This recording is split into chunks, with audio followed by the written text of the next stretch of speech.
Wagalatia sura ya 3 mstari wa 1 mpaka wa 5. Nitasoma kama ilivyoandikwa. Maandiko matakatifu yanasema, enyi Wagalatia msio na akili, ni nani aliyewaloga ninyi, ambayo Yesu Kristo aliwekwa wazi mbele ya macho yenu ya kuwa amesulubiwa? Nataka kujifunza neno hili moja kwenu.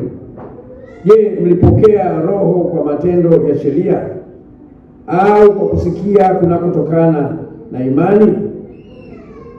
Je, mmekuwa wajinga namna hii? Baada ya kuanza katika Roho, mnataka kumaliza sasa katika mwili. Mmepatikana na muujiza kati yenu.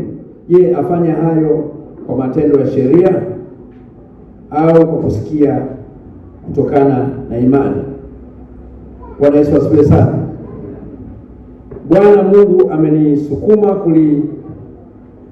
kulizungumzia andiko hili, kujifunza kwa wenzetu wa Galatia. Mtume Paulo anawaandikia waraka huu kwa Wagalatia, ambao aliwahubiri hawa Wagalatia, aliwashuhudia hawa Wagalatia kama mtume na kama mwinjilisti na kama mtumishi wa Bwana, na akawafundisha namna ambavyo wanapaswa kuenenda na kuwatoa kwenye zile taratibu za kisheria na kuwaleta kwenye utaratibu wa kupokea kipawa hiki kwa neema. Sasa watu hao walianza vizuri katika kitabu hiki cha Wagalatia, kama nilivyosema mwandishi ni Paulo, lakini mada kuu hapa ni wokovu kwa neema kwa njia ya imani. Kwa hiyo Paulo anataka kueleza jambo hapa kwamba wokovu wetu tulioupata ni kwa njia ya, tunapata kwa njia ya imani na neema.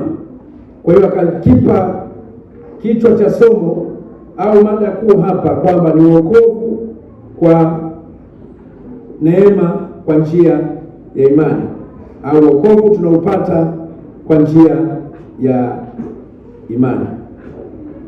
Na kitabu hiki wanasema, wana falsafa au waandishi, wana theolojia wanasema kimeandikwa miaka ya 49 baada ya Kristo.